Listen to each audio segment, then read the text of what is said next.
السلام علیکم ورحمۃ اللہ وبرکاتہ۔ محترم سامعین اور ناظرین، آج آپ کے سامنے نماز جنازہ سے متعلق ایک اہم مسئلہ لے کر حاضر ہوئے ہیں۔ مسئلہ یہ ہے کہ اگر کوئی آدمی نماز جنازہ کے اندر امام صاحب کی ایک دو یا تکبیر کہہ دینے کے بعد شامل ہوا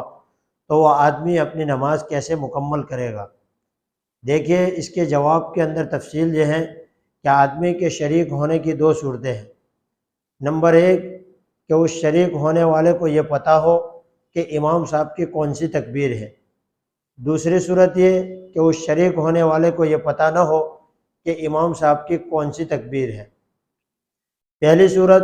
کہ اگر کوئی آدمی امام صاحب کی ایک تکبیر کے بعد دوسری تکبیر کے اندر شامل ہوا اور شامل ہونے والے کو یہ پتہ ہے کہ امام صاحب کی دوسری تکبیر ہے، تو اس آدمی کو چاہیے کہ دوسری تکبیر امام صاحب کے ساتھ تکبیر کہتے ہوئے وہ شامل ہو جائے، اور اب چونکہ امام صاحب کی دوسری تکبیر ہے تو وہ آدمی امام صاحب کے مطابقت اور موافقت کرتے ہوئے دوسری تکبیر کے بعد نماز جنازہ کے اندر جو پڑھا جاتا ہے، یعنی مثال کے طور پر دوسری تکبیر کے بعد درود شریف پڑھتے ہیں، تو اس آدمی کو چاہیے کہ امام کی موافقت کرتے ہوئے وہ دوسری تکبیر کے بعد درود پڑھے۔ اور اگر تیسری تکبیر کے بعد شامل ہوا ہے اور اس آدمی کو پتہ ہے کہ امام صاحب کی تیسری تکبیر ہے، تو اس کو چاہیے کہ تیسری تکبیر کے بعد جو دعا پڑھتے ہیں وہ دعا پڑھے۔ لیکن اگر شامل ہونے والے کو یہ پتہ نہیں ہے کہ امام صاحب امام صاحب کی کون سی تکبیر ہے، تو اس آدمی کو چاہیے کہ امام صاحب کے ساتھ تکبیر کہتے ہوئے شامل ہو جائے،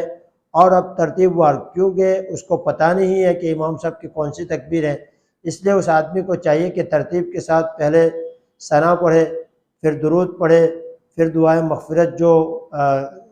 جنازے کے لیے کی جاتی ہے وہ پڑھے۔ اور اگر شامل ہونے کے بعد ایک یا دو تکبیر کے بعد ہی امام صاحب نے سلام پھیر دی، تو اس بعد میں شامل ہونے والے کو چاہیے